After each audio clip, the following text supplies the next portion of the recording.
জ্বালানি খাতে যে লুটপাট হয়েছে এবং তেলের দাম যে বৃদ্ধি হয়েছে, এর মধ্য দিয়ে আপনার একটি পরিবারে একটি সিলিন্ডার যদি গ্যাসের ব্যয় হয় 600 টাকা তাকে বাড়তি দিতে হবে। 2টি সিলিন্ডার ব্যয় হলে 1200 টাকা ব্যয় করতে হবে। ঘর থেকে বের হলে গাড়ি ভাড়া তাকে বাড়তি গুনতে হবে। আমাদের কি ইনকাম বেড়েছে? বাড়ে নাই। আপনি জনগণের ক্রয় ক্ষমতা বাড়ানোর কোনো ব্যবস্থা করেন নাই। শিল্পায়ন, উদ্যোক্তা বৃদ্ধির জন্য সরকারি পৃষ্ঠপোষকতা এবং কর্মসংস্থানের ব্যবস্থা হয়নি। তবে বলা হয়েছে 1 কোটি মানুষকে কর্মসংস্থান করবেন। আমরা জানতে চাই আপনার দলীয় কর্মীরা যা করেন, 1 কোটি কর্মসংস্থান বা লোকদেরকে চাকরি দিতে গিয়ে কত শত কোটি টাকা চাঁদাবাজি হবে। রেইনবো অ্যাক্রোপ্লাস্টে অ্যাক্রিলিক এমালশন থাকায় মুছে ফেলা যায় যে কোনো দাগ সহজেই। Rainbow paints, colour of joy. এটা একটু মেহরবানি করে প্রকাশ করে দিয়েন, তাহলে জনগণ আগে থেকেই সতর্ক হবে, চাঁদাবাজকে রুখে দিতে সক্ষম হবে ইনশাআল্লাহ। সংগ্রামী বন্ধুগণ, বক্তৃতা বাড়াতে চায় না। এই বাজেট বড় দুর্বলতার আরেকটা দিক, টোটাল বাজেটের 70% হচ্ছে পরিচালন ব্যয়।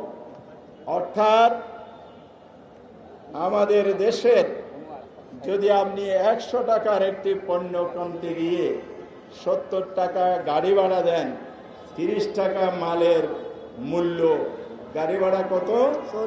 70। এটাকে বলে পরিচালন ব্যয়, কস্টিং। পণ্যতে একটা দাম নির্ধারণ 30 টাকা, আর 70 টাকা আপনি যোগ করবেন।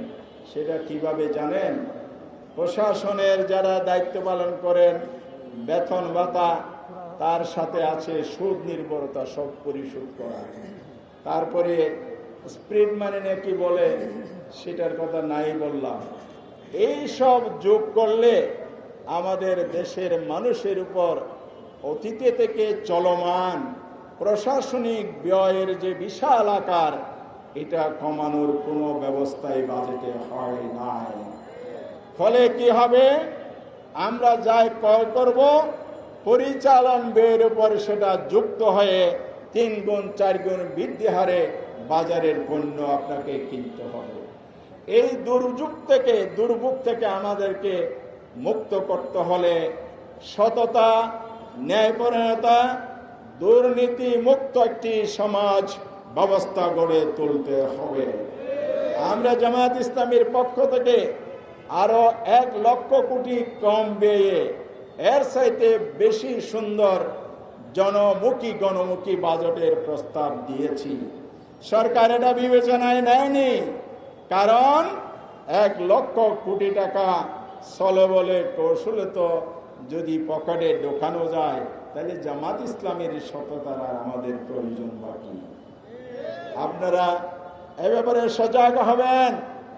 আর জনগণকে করের স্বস্তি থেকে দায় মুক্ত করার জন্য, বিশেষ করে মধ্যবিত্ত শ্রেণীর জন্য আমরা বলেছি কর সীমা, করের যে আয়, ট্যাক্স মুক্ত যে সময়সীমা বর্তমানে 3.5 লক্ষ টাকা বলা হয়েছে। জামাত ইসলামীর ছায়া বাজেটে বলা হয়েছে এটা বৃদ্ধি করে 4.5 লক্ষ টাকা করা হোক, এবং পর্যায়ক্রমে আগামী বছর 5 লক্ষ করা হবে। এইভাবে যদি মধ্যবিত্ত শ্রেণীকে কর মুক্তি দেওয়া হয় একটা নির্দিষ্ট পরিমাণ, আর স্বচ্ছতা, জবাবদিহিতা যদি এখানে নিশ্চিত করা হয়, তাহলে অবশ্যই এই বাজেট বাস্তবায়নের সুফলে দেশের জনগণ পাবে।